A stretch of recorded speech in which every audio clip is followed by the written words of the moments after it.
Madame la Présidente, Mesdames et Messieurs les ministres, Mesdames et Messieurs, je me réjouis d'être parmi vous aujourd'hui en cette journée mondiale de la maladie d'Alzheimer, à la Cité des sciences et de l'industrie. Je suis heureux de prendre la parole devant des malades, des familles, des aidants, des professionnels, des experts, devant tous ceux qui vivent la maladie au quotidien, tous ceux qui se sont engagés dans cette formidable guerre contre la maladie d'Alzheimer. Je veux d'abord vous saluer, Madame la Présidente, et saluer l'action de votre association. Le travail sur le terrain que vous faites doit être cité en exemple. Votre enthousiasme, votre dynamisme sont un soutien précieux pour les 850 000 malades et leurs familles. Face à la souffrance des familles, France Alzheimer est le premier des aidants. Vous connaissez dans leurs détails les plus divers, les carences, encore si nombreuses, de la prise en charge de cette maladie. Vous êtes l'aiguillon indispensable de la lutte contre la maladie d'Alzheimer. Soyez-en remerciés. Votre action est juste. Elle sera soutenue par l'État. Alors, je voudrais vous rappeler le calendrier de l'élaboration du plan. J'ai installé la commission présidée par le professeur Joël Ménard, que je veux remercier, le 3 septembre dernier. Dans la lettre de mission que je lui ai adressée, j'ai demandé au professeur de me communiquer les premières orientations du plan Alzheimer pour le 21 septembre. Une centaine d'experts de toutes les disciplines ont travaillé pour le compte de la commission dès le mois d'août. Un certain nombre d'entre eux sont ici. Après plusieurs semaines de travail, des lignes de force émergent. Je suis venu vous les présenter aujourd'hui. La mission de la Commission, bien sûr, elle n'est pas achevée. Elle remettra ses propositions définitives au début du mois de novembre. Et je suis heureux de trouver un seul endroit en France où on trouve que j'en fais pas assez et surtout pas assez vite. Je suis bien convaincu que l'attente est immense et que nous n'avons pas le temps. Alors ensuite, après la remise des propositions définitives en novembre, il y aura un débat public organisé par Roselyne Bachelot, par Xavier Bertrand, par Valérie Pécresse, par Valérie Létard. On fera ce débat sur le contenu du plan Alzheimer.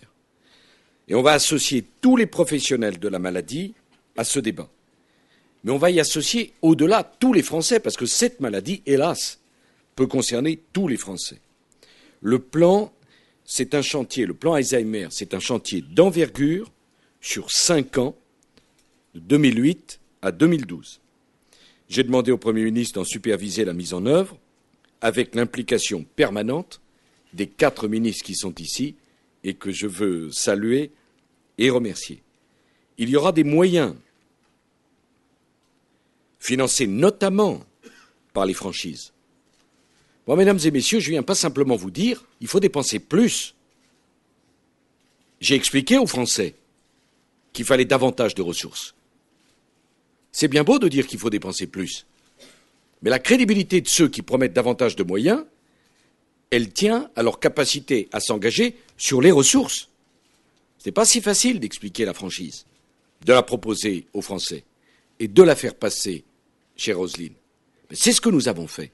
Je ne me suis pas caché. J'ai dit que devant le défi d'Alzheimer, le défi du cancer, le défi des soins palliatifs, le défi de l'hôpital, on avait besoin de ces ressources supplémentaires.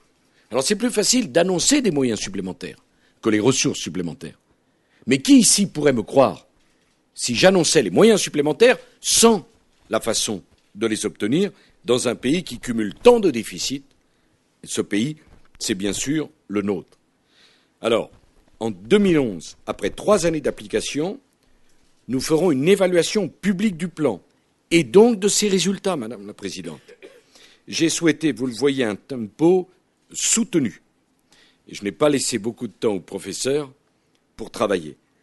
Mais enfin, si j'ai fait ça, ce n'est pas une question de tempérament, comme je le vois écrire si légèrement. Si c'était que mon tempérament, on aurait été encore beaucoup plus vite. C'est une question d'urgence, parce que je ne me voyais pas expliquer que devant le drame d'Alzheimer, on restait les bras ballants. Il y a déjà 850 000 familles, qu'est-ce qu'on va attendre de plus? On n'a pas le temps d'attendre. Alors je veux remercier tous les membres de la Commission autour de vous, Monsieur le Président, pour le travail que vous avez d'ores et déjà engagé. Alors la première orientation proposée nous rappelle que le plan Alzheimer a d'abord une dimension éthique. Entre la découverte des symptômes en Allemagne en 1906 et aujourd'hui, que savons-nous de plus? La connaissance de la maladie a progressé, en particulier grâce au dynamisme d'un certain nombre d'équipes françaises, que je veux saluer ici, mais nous ne connaissons toujours pas ces mécanismes. Finalement, j'ai le regret de constater que nous sommes toujours au début de l'histoire de cette maladie. C'est pour cela qu'il faut mettre toutes nos forces pour la comprendre, cette maladie.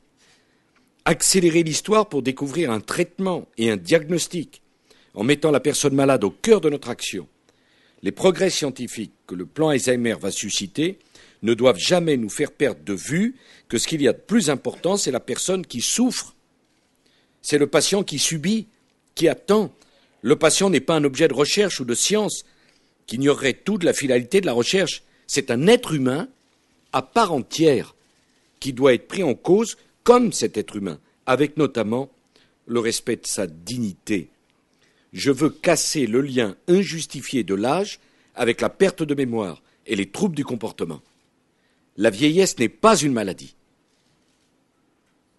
Une personne âgée bien conseillée, bien soignée, conserve ses sens et ses activités, sauf si elle a, comme à tous les autres âges, une maladie. C'est trop facile de dire que parce qu'on est vieux, c'est normal d'être malade, et donc c'est normal de perdre sa dignité. La définition de l'âge par des seuils administratifs, 60, 65, 70 ans, je n'ai pas cité 50, nous sommes concernés, crée une discrimination arbitraire pour les uns comme pour les autres. Il faut personnaliser les aides médicales et sociales en fonction du passé et de l'environnement du malade, des médicaments, des soins, de l'accompagnement social, de l'aide à domicile, du répit pour les aidants.